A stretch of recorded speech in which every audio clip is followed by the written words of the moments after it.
Hello, this is Terrence McNally. With the Oscars this weekend, I offer you 2 half-hour film-linked episodes from the archives. First, my 2006 conversation with Roger Ebert. Sadly, he's gone, and sadly, I only recorded this one episode with him. It followed that year's Oscars, the year Crash somehow beat out BROKEBACK Mountain for Best Picture. The vote stirred controversy among people who care about film, and the very fact that a gay cowboy movie came close riled the homophobic hearts of the Christian right. So lots to talk about. Roger and I became friends as annual panelists at the week-long Conference on World Affairs in Boulder, Colorado. I participated from 2001 to 2015, and he for over 40 years until his death in 2013. We shared many a panel and party, and my fondest memory is at a reception after cancer had rendered Roger speechless. He hadn't attended the year before, and this was the first I'd seen him in 2 years.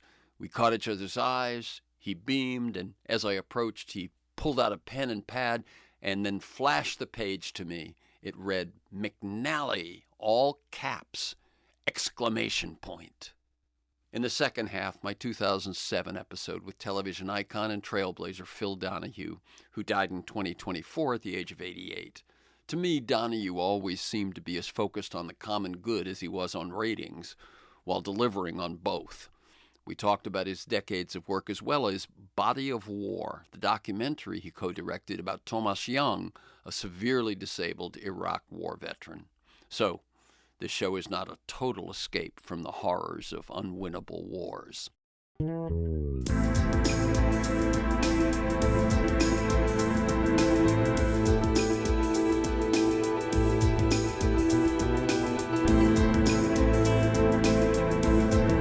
Hello, I'm Terry McNally, and welcome to Free Forum.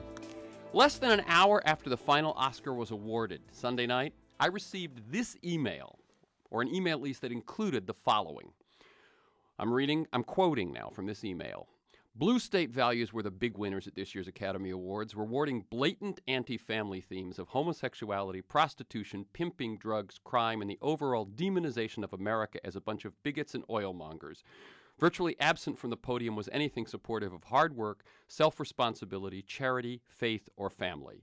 The two exceptions were the supporting actress Oscar to Reese Witherspoon, who actually deserved the honor but probably won the extra votes necessary due to her blatant real-life Bush bashing, and the best documentary going to a bunch of penguins who were neither blue nor red. They were values neutral, black and white, but the fact that it was a pro-environmental film probably didn't hurt. Selecting Jon Stewart as its host only offers more proof the Academy has taken a turn to the far left. Stewart uses his show to attack President Bush nightly, and he freely admits he voted for Democrat John Kerry in 2004. Freely admits. Freely admits. It's time for us He's openly Democratic. Openly votes in this for one of the major candidates. It's time for us to stand up against this filth. That was what I received. It got my attention. I decided that I better deal with this assault on the sense and sensibility of American moviegoers, and who better to talk about films, culture, Hollywood, history than America's top film critic, Roger Ebert. Terrence, how are you? I'm great. Let me give him a little bio on you, Roger, though you are a guest who needs no introduction. But Roger has been a film critic at the Chicago Sun-Times since 1967. He won the Pulitzer Prize for Criticism in 1975, the same year that the TV debut of the multi-Emmy-winning Siskel and Ebert, until Gene Siskel's untimely death at 53 in 1999. But the program has continued with Richard Roeper as Ebert and Roeper, and is now syndicated in more than 200 markets. Ebert is the author of best-selling books, and his latest is Great Movies 2, just out in paperback. Listeners, meet him right now. But Terry, your correspondent, didn't they see the family values in Hustle and Flow? I think they had an agenda, Roger. I mean, here is a movie about a man who is a pimp. That's his job. He's also a sexist pig. But he's as good a pimp as he can be, and that's the best job that he can find. And he decides he wants to be a rap artist. And the process by which he tries to make a demo record, and he incorporates musicians from his local church, and he builds that little soundstage, and he starts doing his Terry is adjusting my microphone. I bet I sound a lot better now. You do. Okay. He is redeemed by work and art. And by the end of the film, he has a different view of himself. He no longer has any desire to be a pimp, and he has a better attitude toward women. So that Hustle and Flow is an extremely positive film in terms of upholding these traditional conservative values. I know. I would also say that they are liberal values as well. Yes, yes. And I would say Tsotsi, which starts Yes. out as dark as it possibly could, Mhm. and then by the A criminal who has no conscience at all is transformed by coming accidentally into possession of a baby. Yes. I think that one, just by the way, has mythic. I could see like Greek myths with the same storyline. You know? And as for Crash, I mean, your conservative correspondent should have realized that what it does is pull the rug out from under liberal complacency and say, look, racism is very complicated. It's not just top-down, it's also sideways. One day you're a victim, one day you're a victimizer. You have to look at yourself. You're not the good guy, and the other people are not the bad people over there. Everybody on a given day can let themselves down, or let the race down. And what it also clearly, the human race, in Crash clearly shows is how even thinking blue, red, black, white, any of those things, the day is gone for that. I mean, in Crash, I didn't count it, but there must be 8, 10 different ethnic groups. Yeah. You know, I don't know when blue and red started, but I think it's funny that the Republicans got to be red. Isn't that strange? You're right. And one thinks they probably came up with it. I don't know. It was probably some map on Fox News or something. Yeah, exactly. Yeah. We jumped right into that because, I mean, as I said, that is something I got. There is this agenda, this Hollywood baiting. Let's deal with that just a little more. What is your sense of what's going on with this politicization of films and culture? I mean, I remember the Nixon culture wars as you do, but this seems to me to be more virulent, more purposeful. I mean, the war against these films. The war, but there's also the war within these films. Since I thought that Crash was the best film of the year, I've gotten a lot of emails now. When Crash won its Best Picture, I've gotten a lot of emails accusing me of being a homophobe. Even though BROKEBACK Mountain was also in my top 5 films of the year, and I've never said one word against that movie, which I love and admire. I just happen to feel the other film was better.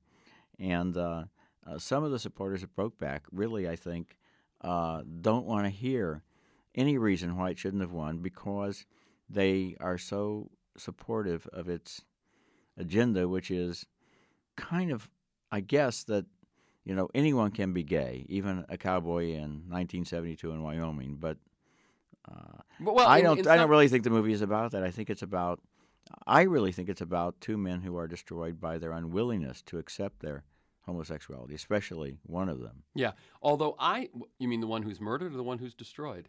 Now, that's the question I want to ask you. Okay. Is he murdered? The interesting thing is the movie only has one flashback in it. If it is a flash, it's not a flashback, it's a flash vision. Yes, right. It's almost a hallucination. Yes, in which he pictures. And very quick. I mean, I can imagine it's very few frames even. Now, is that what really happened, or is that what he imagines happened because of his childhood experience? And where his father took him to see those guys that were beaten up. Right. Or did he, was Jack really, is Jack who dies, yeah. Yeah. Was he really maybe killed by an exploding tire? Now, what's interesting is I hadn't analyzed it after the fact, but in the moment, in the dark room, you assume that's what happened to him. It hit me that he was murdered. But the movie has not established any rules for flashbacks. That's right. Usually in a film, you have certain rules that you're given as to whose flashback it is, what they're imagining, whether it's real or not. Is it reliable? Yeah. So it's quite possible that Ennis could imagine his friend being beaten up because of his own childhood experiences. You're right. And that, in fact, he wasn't beaten up. You're right. You don't know. That's right. You know he's dead. By the way, the thing that I thought that film was about even more than 2 men's inability was that it seemed to me the core of that film was Delmar. Delmar's character of someone who was just so broken, so abandoned that the when he reaches out somehow to Jack, that's the first and only time, except for his daughters, that he ever really does. As we see with that beautiful young woman who's willing to befriend him, in the last third, and he can't quite come up for that either. Yeah. And it seemed to me it's about someone who never thought he would experience love, and who once he did, it didn't matter what it was. Yeah.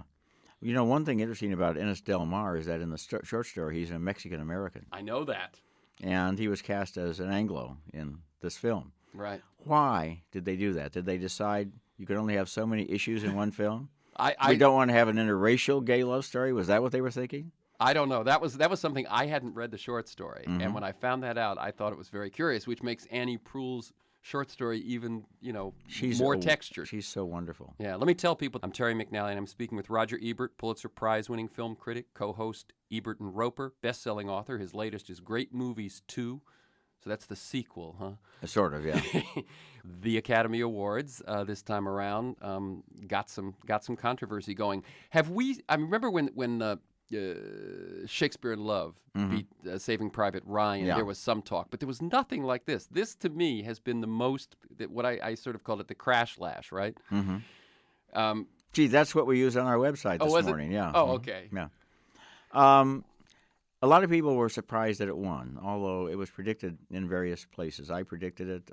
I know you Time did. Magazine, Entertainment Oh, Weekly. really? Yeah. Really? I didn't realize that. Now, there are various reasons for it to have won, in addition to the fact that, there's a widespread theory now that it won because of homophobia. Well, it's widespread by some people. Yeah. Yeah. That the Academy didn't want to embrace a film like this. On the other hand, they gave it Best Picture. First, they nominated it. Then they gave it Best Picture. Then they gave it Best Screenplay. And they gave Best Actor to Truman Capote, right? Essentially. Yeah. So maybe it won not because the Academy was homophobic. Maybe it won because a lot of people thought it was the best film.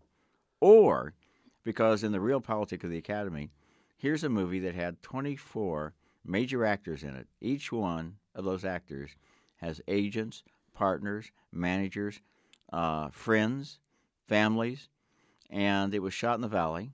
Rather than in Canada, where BROKEBACK was, and where so many films go these days. And so there were a lot of people who are Academy voters who actually had a personal connection with someone in that film. Yeah. And then you have people like Don Cheadle, who really should have been on stage as one of the producers. And, of course, they had that big fight over who was going on stage. I thought they should have had the whole cast on stage. That would have been great for the last shot. It's kind of anticlimactic. And it would have shown that an ensemble still works and all of that. But people knew that Don Cheadle essentially was the person who rounded up that cast. And Terrence Howard, for example, was paid $7,500 to make that movie. I know. As opposed to the $12,000 he made for Hustle and Flow. So that it might have won because it just had a lot of backing from people who had a personal connection with the film. That's right. Once there isn't a dominant, big budget blockbuster, then the fact that film was such they also sent out DVDs to everyone in the Screen Actors Guild. Yeah, but of course everybody gets DVDs of everything. I got DVDs. No. As a Screen Actors Guild member, not a member of the Academy, the only one I got was Crash. And what I think it is that, I mean, what the thought was in the LA Times today was that there you've got this loyal body. This is an actor's movie. This is driven by the acting. Well, not actors the represent 40% of the votes in the Academy. Yes, exactly. Yeah, exactly. So, let's. And with that cast, by the way, you've got your Kevin Bacon factor going. That's right. Because you've got so many different kinds of actors from different kinds of backgrounds. I mean, you've got Sandra Bullock, you've got Tony Danza. That's right. I mean, look who's in that movie, Chris Ludacris. They reach out. It's like between somebody in that cast knows everybody in town. Absolutely. Yeah. Yeah. Is this? There was a lot of talk prior to, and I quoted the right wingers first because I think this is such a it is a phenomenon. This whole thing. Tom Frank talks about it in What's Wrong with Kansas. That if you talk about tax cuts for the rich and stiffing the working poor, you're doing class warfare. But if you talk about the Hollywood elite and the university's elite, that's okay. And so I think that's why. But this movie was not. None of these movies are made by the Hollywood elite. These 5 movies are made by the Hollywood outsiders. Exactly. And they were all made on shoestrings of one size or another. These 5 movies all seem to have a message. To your mind, is this a good time for film? Is this a good? I think it's very interesting that the Academy nominated such a good group of pictures and performances this year. And they're not necessarily just left-wing, knee-jerk pictures. Syriana, what is the message of Syriana? I mean, Syriana's message, I think, is nobody understands the world of oil and money. Nobody. For example, the George Clooney character is in the CIA and doesn't realize the role he's playing within the CIA and how the agency is treating him. And you can go right through that movie, and you say, it doesn't matter if a Republican is in the White House or a Democrat is in the White House. According to this movie, they're going to have to deal with Saudi Arabia because we have to have the oil. Right. And so we have to do whatever it takes to get oil. And so the movie is more like a realistic film than it's not a left-wing film. Exactly. I agree. I mean, it actually, and the fact that it doesn't have easy answers is, in fact, doesn't have any answers. What makes it more realistic. In fact, you were telling me right before the show that Stephen Gaghan, who wrote it, deliberately put in 3-story elements that didn't relate to anything. Yeah, just to show that you're in a universe of events. Yeah, he in speaking after screening once, he said there were 3 incidents because someone asked about the child's death, and he said that was one of the 3 things we just decided we had to put in, sort of like wild cards. Yeah, that there's all this global context, oil, politics. But now is Capote a left-wing film? No, Capote is a film about an author from New York who goes to Kansas to cover a murder. Yeah, and that man happens to be gay, and there's one brief shot in the film where he walks across the street and goes into a bar.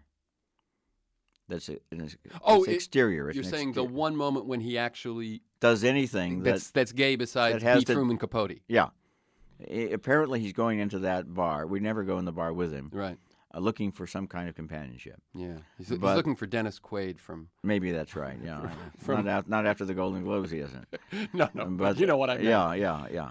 But that's not, I mean, is that a pro-gay film? No, it's a film about a homosexual writer and the book that he wrote. It's about creativity, it's about manipulation, it's about all that sort of thing. But the right wing would say, you can't have these movies about these homosexuals. Right. No matter what they're doing. Right. And that's the kind of the email that you're reading is basically that's the values they have. Oh, yeah. And as you said, couldn't they see the family values in this film or that film? No.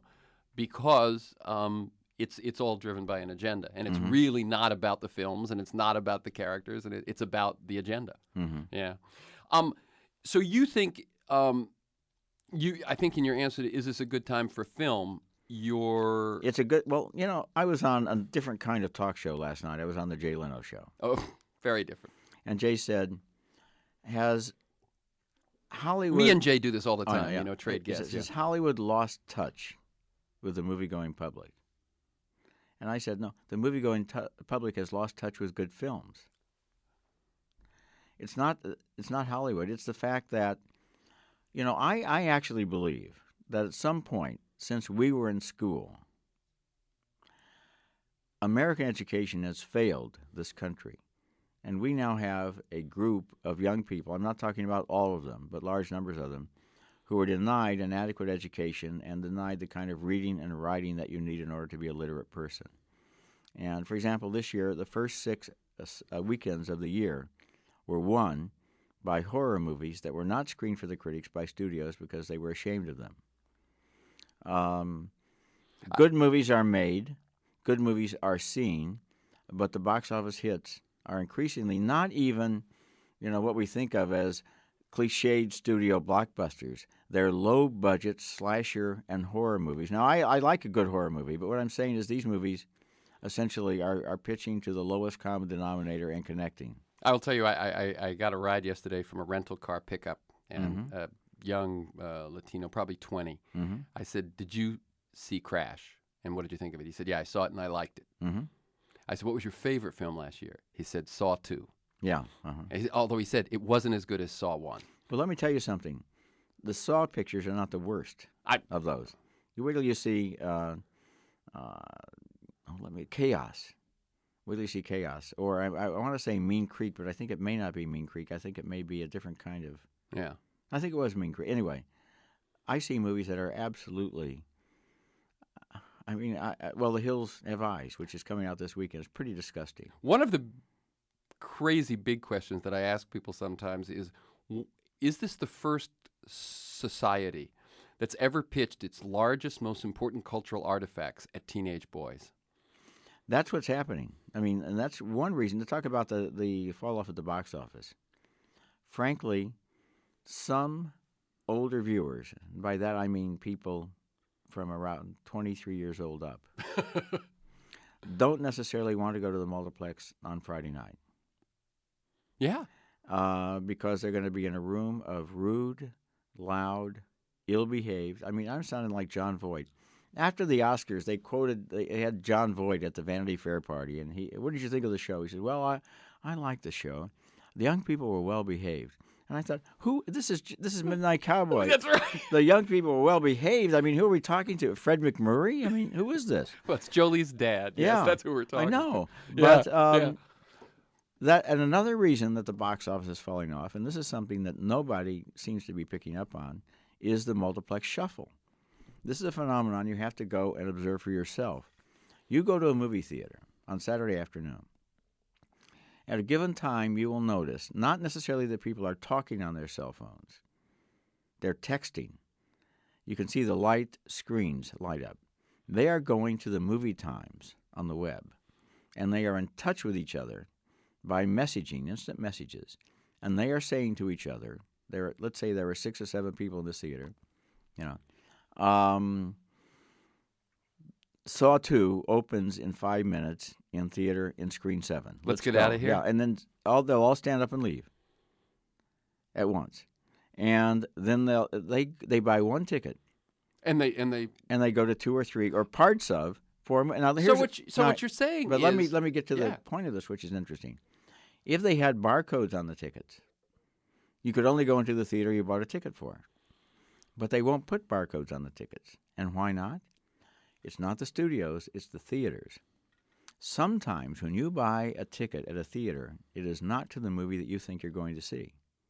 Because a brand new movie in its first week of release, 90% of the ticket goes to the studio. The longer the movie is held over, the larger percentage the theater gets to keep. So the theater, you go into the first run of King Kong, and they give you a ticket to their 9th week of March of the Penguins.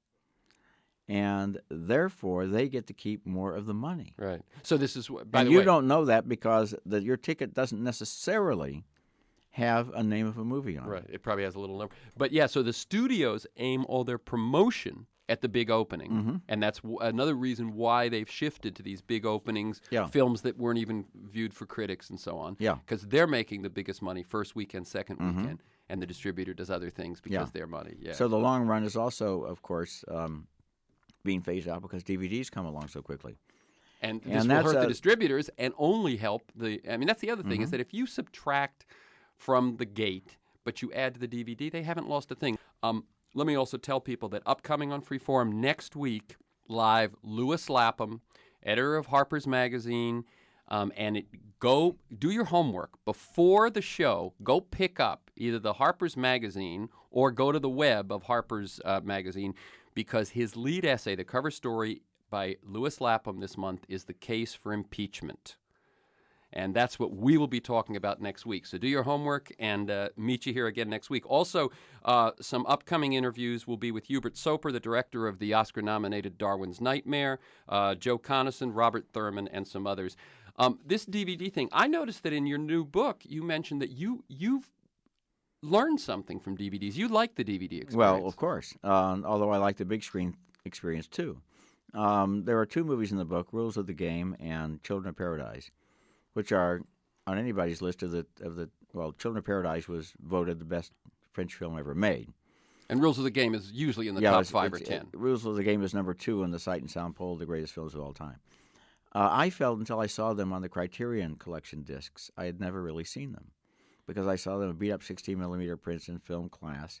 I saw them in repertory theaters. I saw them in crummy VHS tapes that were faded and made from bad prints. Now, Renoir, for example, in Rules of the Game, which I did out of Boulder. You know, I do this shot at a time thing in Boulder where we both go every year to that conference. That's how we know each other, yeah. On the DVD, there's a scene in an upstairs corridor of the country house, and people are entering and leaving all along the corridor from the back to the front. Until I saw the DVD, I couldn't clearly see what was happening in that corridor and couldn't appreciate Renoir's deep focus.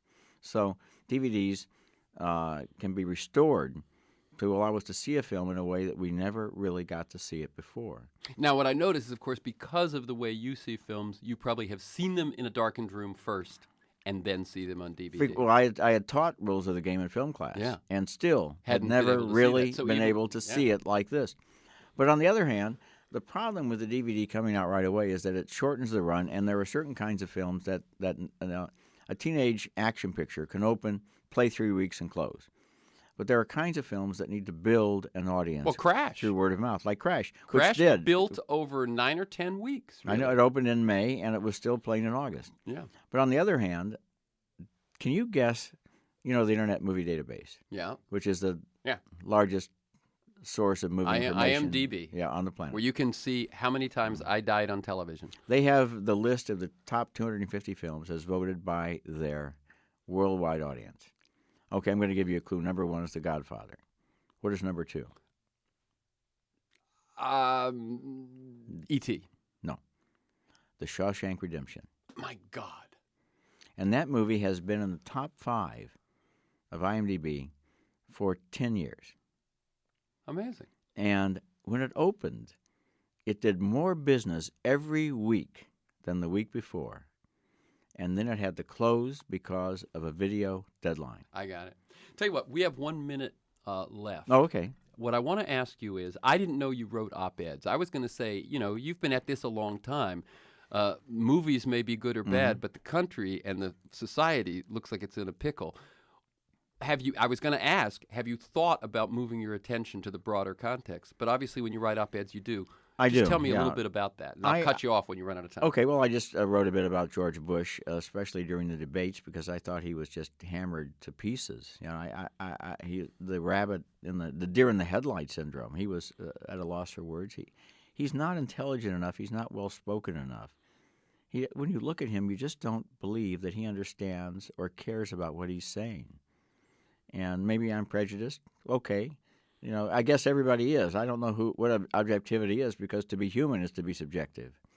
But I was really disappointed in how many things does he have to do wrong? I mean, maybe you can ask Lewis Lapham that, but now things are piling up so quickly. No. I mean, but when you have 34% approval ratings, I mean, obviously people have caught on. The one thing I say, Roger, is that the Rove, Wright, Bush Republicans are electoral savants. They know They're how to get only elected. good at demonizing and winning elections. Mm-hmm. Demonizing opponents, winning elections. They have no inclination or talent for governing. Not even interested in it. Everything is a political calculation. Now, that's interesting. And right now it's losing. Okay, I got to tell people that you've been listening to Terry McNally speaking with Roger Ebert. Join me next week. My guest will be Lewis Lapham. We're going to talk about impeachment. Email me at TEMcNally, one word, TEMCNALLY, TEMcNally at att.net, and I'll put you on a list telling you what's coming up, or if you want CDs of old shows. Thank you to my engineer, to Stan Mizrahi in production, to Matt Perez in traffic, and to you, my listeners. Thank you, Roger Ebert. Keep up the good work. Take care, Terry. Okay.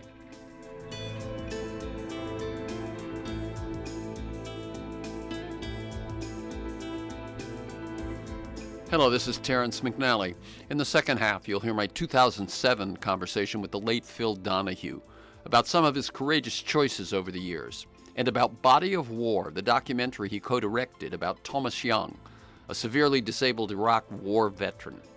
Donahue's condemnations of the Iraq War, and especially its beginnings, feel sadly and infuriatingly ripped from today's news.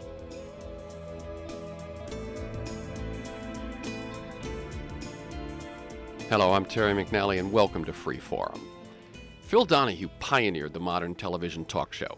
Donahue, his show, ran for 29 years and used its time to explore and to debate issues that mattered to its audiences. And despite being one of MSNBC's highest-rated programs, Donahue's brief return to television was canceled in February 2003. A leaked internal NBC memo stated that Donahue had to be fired because he would be, quote, a difficult public face for NBC in a time of war.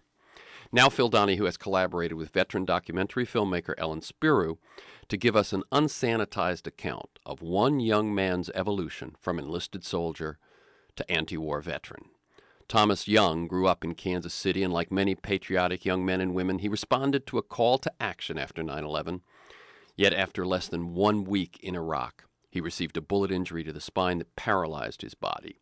The film Body of War intercuts two parallel stories. Thomas struggles to deal with the life-altering complexities of his injuries, while we see the congressional deliberations in October 2002, which granted President Bush authority to invade Iraq.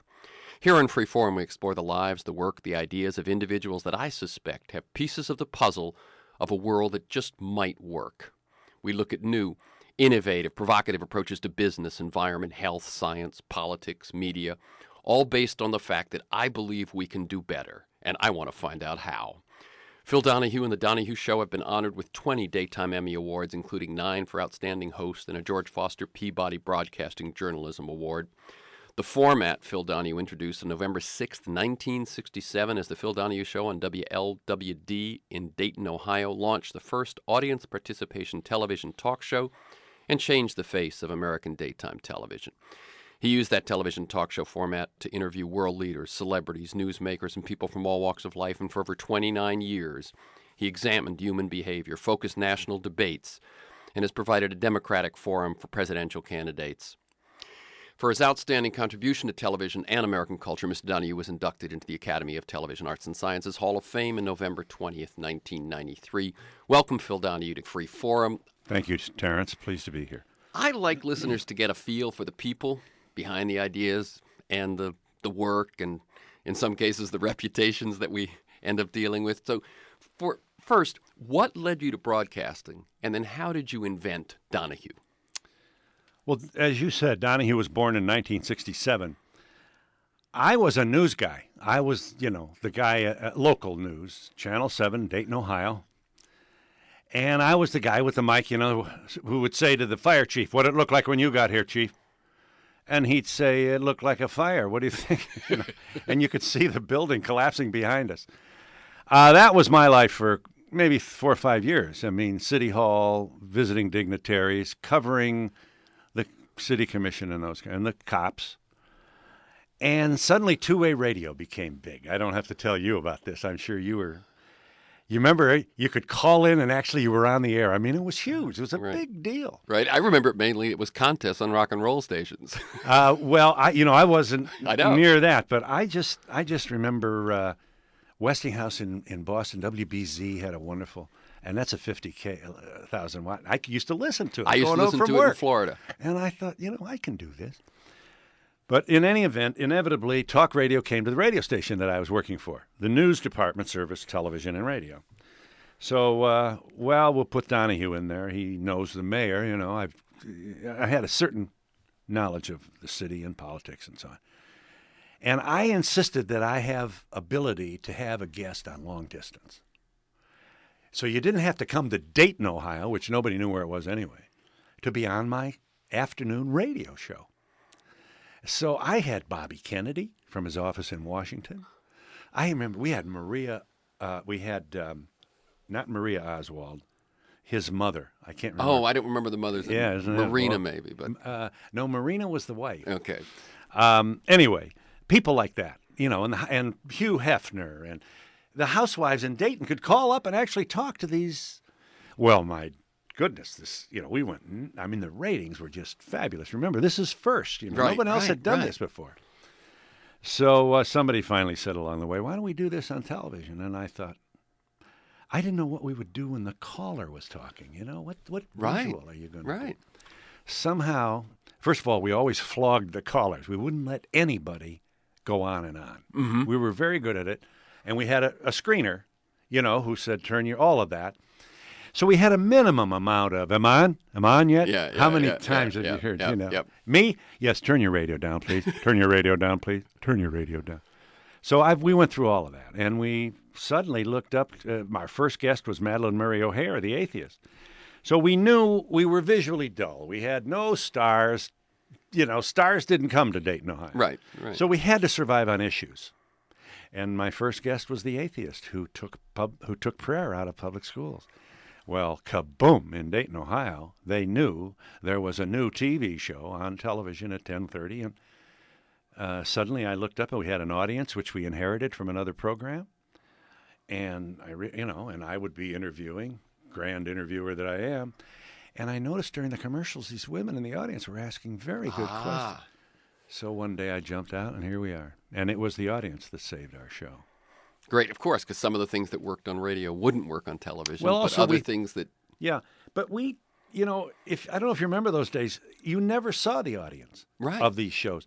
You would see them maybe through a rose-colored gel, you remember? Or yellow or green, whatever it was. The audience was told by a sign when to applaud.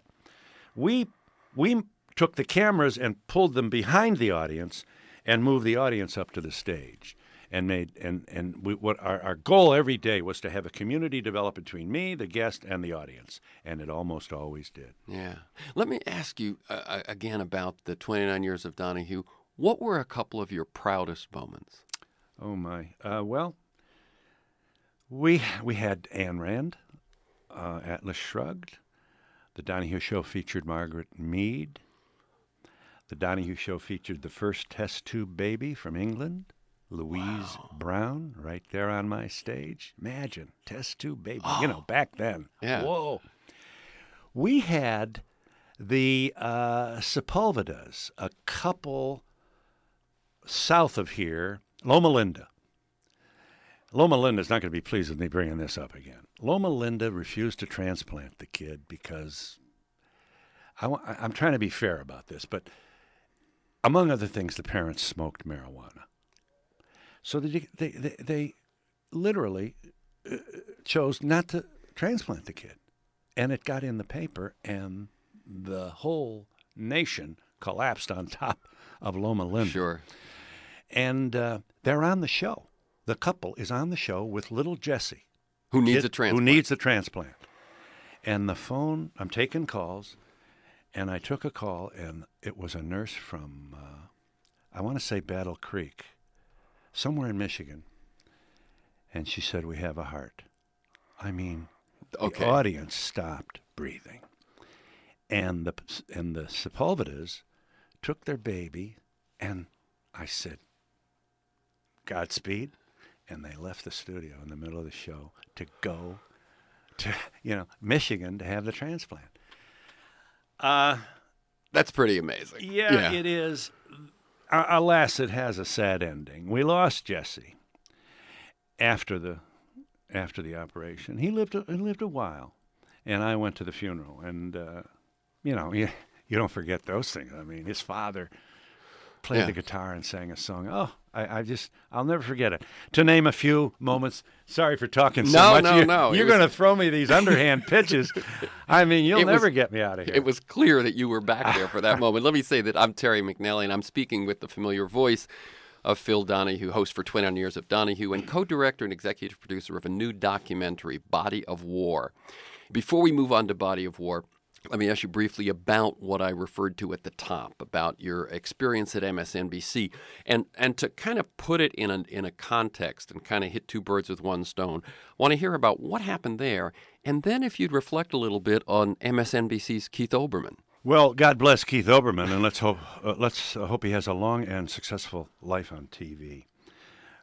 He is in my time slot. I know, and they're letting him do things that... Well, it only took almost 4,000 bodies to come home from this war.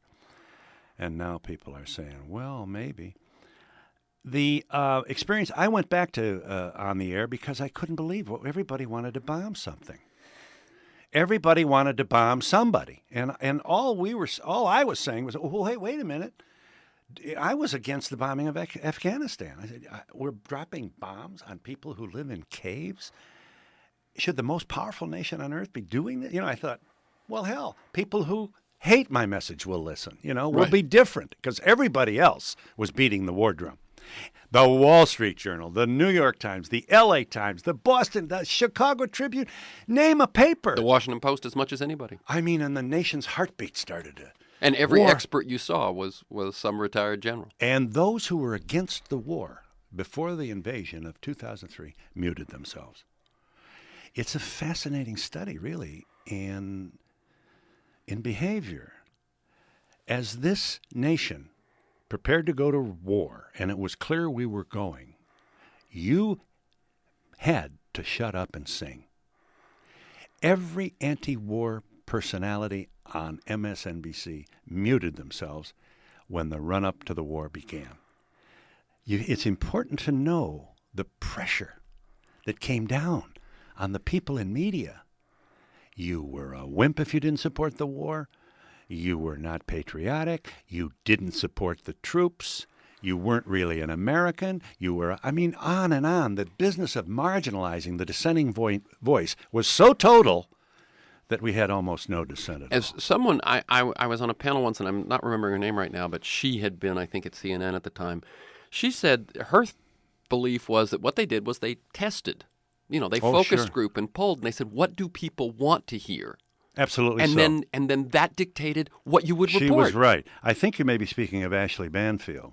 It was, I think her name is Christine Bergeron. Oh, well. But she's written a book called Buzzsaw, which is about people who got censored. In any case, but that was her interpretation, was that they fed back to the audience what the audience was in the mood for, regardless of the truth. Well, they took focus groups on me. They'd put, 35 people in a room and show them a tape of one of my shows. I remember they showed one of me and Koppel. I interviewed Koppel, had him on the show, and I did challenge him. Now, remember, this is before the invasion. And I said, well, tell me what you think. He said, I can argue it both ways. I said, well, give me the thing for war. Well, what if we have to, weapons of, because you can't be and you ought to. And I kept saying, I said to him, what if? Do you want to go to war on what if? Or on best case scenario, which was the other side of it. They took the focus group survey of me, 35 people. I guess you pay $1,500. There are companies out there will put 35 normal, average people, whatever they are, in the room. 85% of the people who saw that program did not like me. Uh-huh. I was called into the office of the president of NBC News, and like a schoolboy being scolded. It's amazing to be in the news on television today. Is, certainly to be between a rock and a hard place. You're supposed to tell people what they don't want to know, and you won't succeed unless they like you. Right. So you have to be popular, which is a very difficult thing to be when you're reporting news they don't want to hear. Exactly. So it's the problem. That's why we had such a lemming-like mainstream media when the president.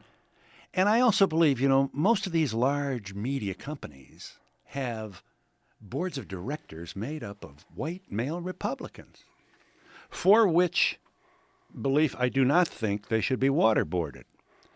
But we should have more than that view at the top. It's and dissent is not good for business. Right. Dissenters are crabby. They're never satisfied. I mean, how many people have said that to me? That's the trouble with you liberals. You don't really love America. I mean, I had my colleagues say that to me. So it was a big, I never have been this naive in my life. I actually thought I'd stay and people would watch because I'm different. Right. People who hated what I was saying would watch. But we never really got the chance. We were on the air maybe 4 or 5 months in. Before the invasion, before the American troops rolled into Baghdad in March of 2003, we were gone. Yeah, you were gone in late February, right, so that they could go into the march into Baghdad without your dissenting voice on the air. And that's why I'm fascinated with Keith Olbermann. And wish him well. He's doing things that I would. I mean, they would have absolutely turned blue if I said things like that. Yeah. I mean, he doesn't. Yeah, he just doesn't have a guest on to say it. He's doing those special comments. Another one, I think, last night on torture and Mukasey. Let me tell people that voice you hear is Phil Donahue, host for 29 years of Donahue, and we were speaking of his brief tenure at MSNBC. He's the co-director and executive producer of a new documentary, Body of War. Let's talk about that. This is your first experience as a co-director. Yes. Is it your first experience making a documentary, and then how did this happen? Well, I had done a number of things for example, I did a 5-part series that aired at night across the board in 1985 on MSNBC titled The Human Animal. Oh. It was about, why do we behave this way? Who are we? What determines, how we behave, and why are we always at war, and why are men so aggressive? And it did very well. But I didn't direct it and I didn't produce it. I hit my mark, and by the way, I didn't pay for it, a big difference. So this is the first one and I was very blessed to find a cinematographer who is my co-director and partner, by the name of Ellen Spiro. Ellen teaches documentary making at the University of Texas at Austin. And here we are after almost 3 years of working together. You know, she still likes me. This is a tremendous achievement. And, you know, you have two people driving one horse, riding one horse. And yet we somehow, you know, we've certainly had creative differences, but we worked them out, and here we are. And, you don't need to respond to this, but one of the things that I mused about was how, having done a show which was made up on the fly for all those years, what an opposite experience it is to be in an editing room thinking about, do we cut 2 seconds earlier or 1 second later? Yes. I mean, when you do the recitation of the votes for the invasion, some are quick, some are short. You know, I mean, all those decisions, such an opposite experience from that spontaneous work you did for so many years. Absolutely so.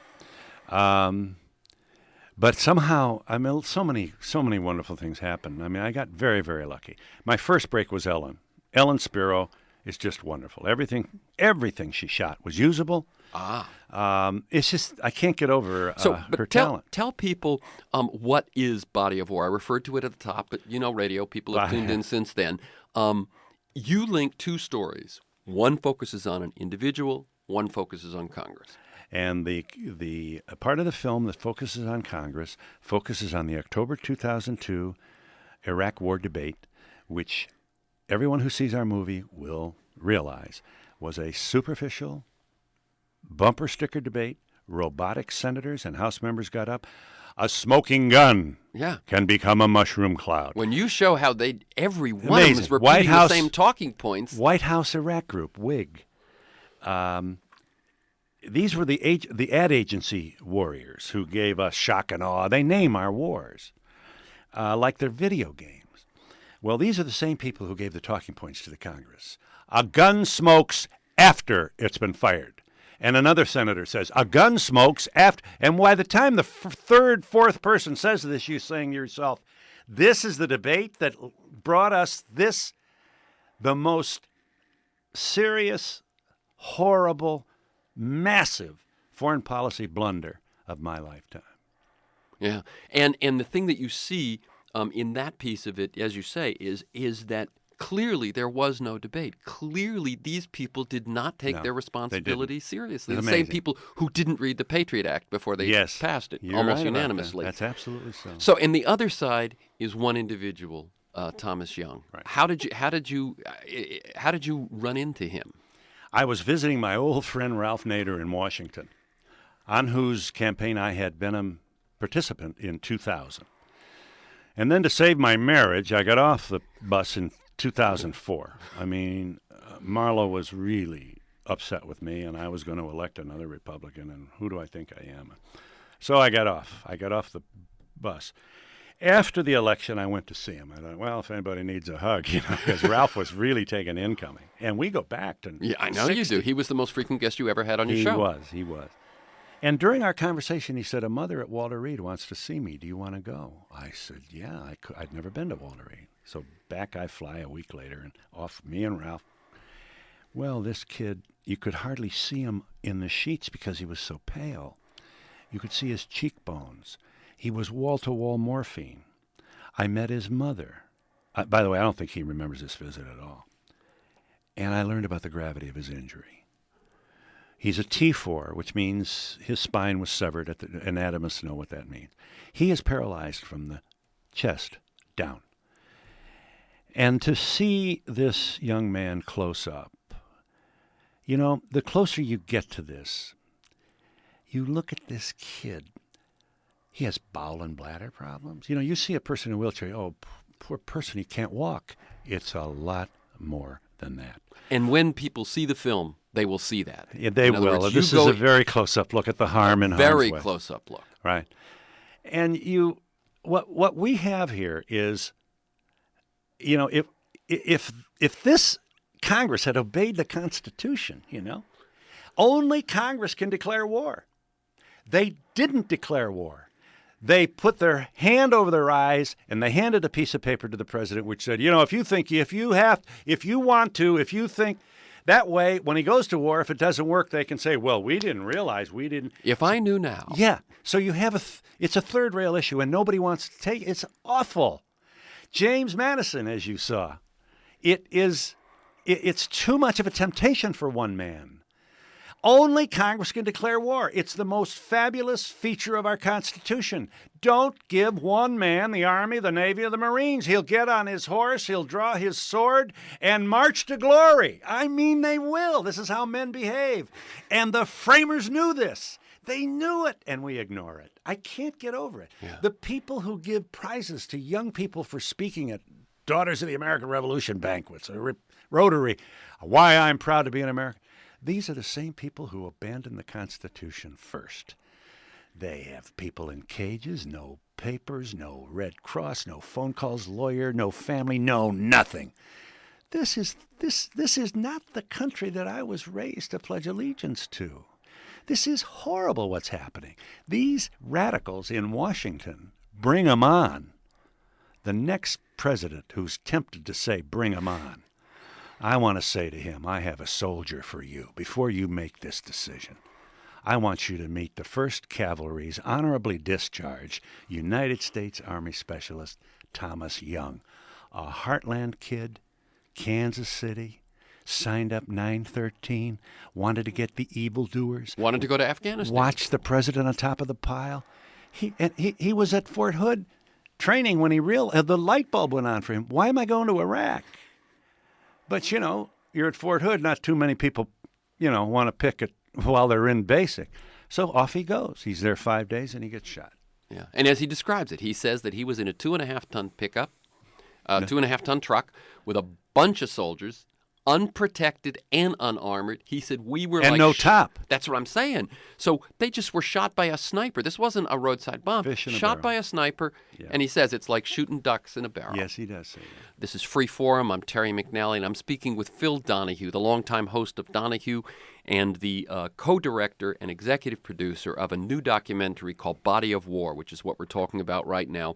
Body of War intersperses the personal story of a young, the wounded veteran that we talk about, and the vote by the Senate. We see the Senate vote 77-23 to authorize Bush to go into Iraq if he wants to, which I would say is the wounding of the Constitution. Oh, in so many ways, really. Wiretaps. I mean, it's, a rendition. And why is torture such a complicated, controversial?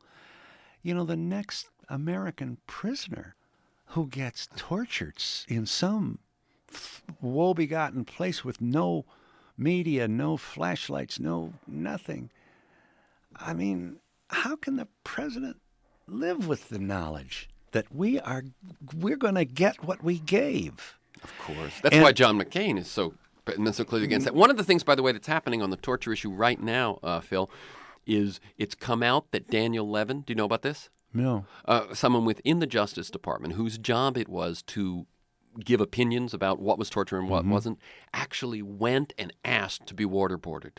Wow. He was waterboarded, and for anyone who doesn't know it, look it up. Google waterboarding. When they say simulated drowning, you go, oh, so what is this, some psychological thing? No. What it is that they let enough blood into your lungs so that you feel that you're dying. And so he went through it, but he had the right enough to stop water, him. I think you mean. Yeah, what did I say? Blood. Oh, water. Enough water, yeah. As in pneumonia or drowning. Right. Yes. And yes. so Levin went through this, but he had the he could stop it.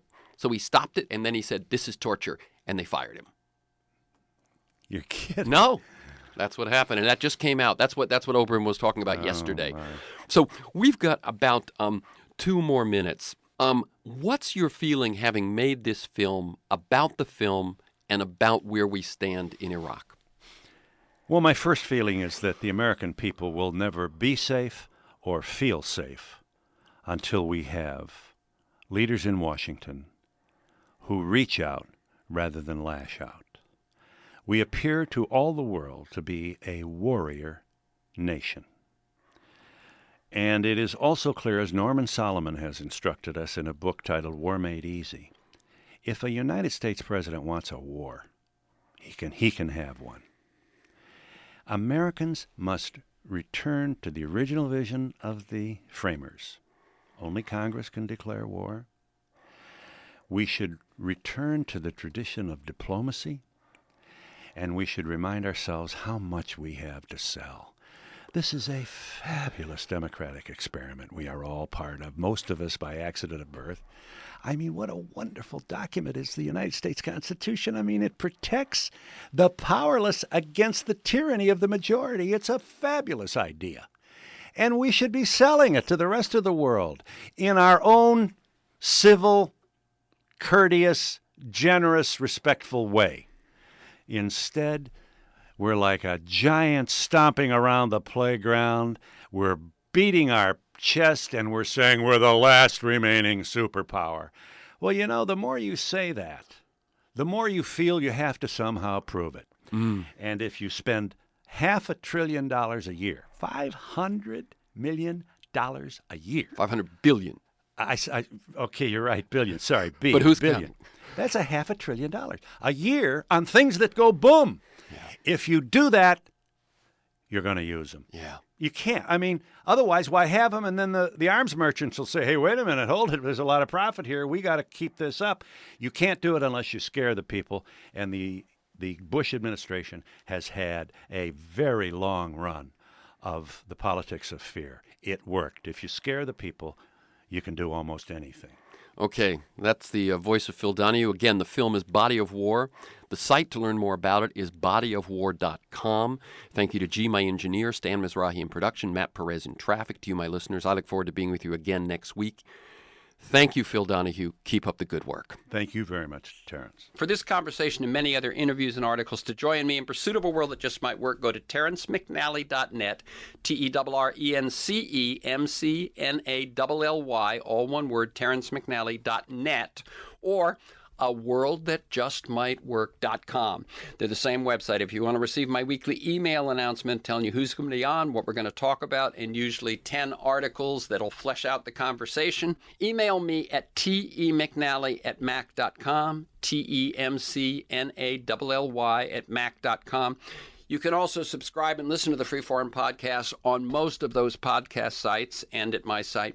You can find years of podcasts at those sites and mine. Listen anytime, anywhere. Michael Lewis, Naomi Klein, Bill McKibben, Van Jones, Connie Rice, Greg Boyle, George Packer.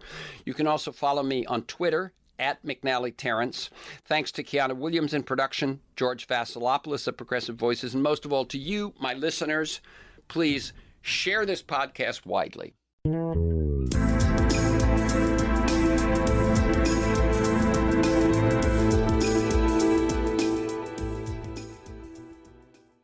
911, what's your emergency? America's healthcare system is broken and people are dying. Welcome to Code WACK, where we shine a light on America's callous healthcare system, how it hurts us, and what we can do about it. I'm your host, Brenda Gazar.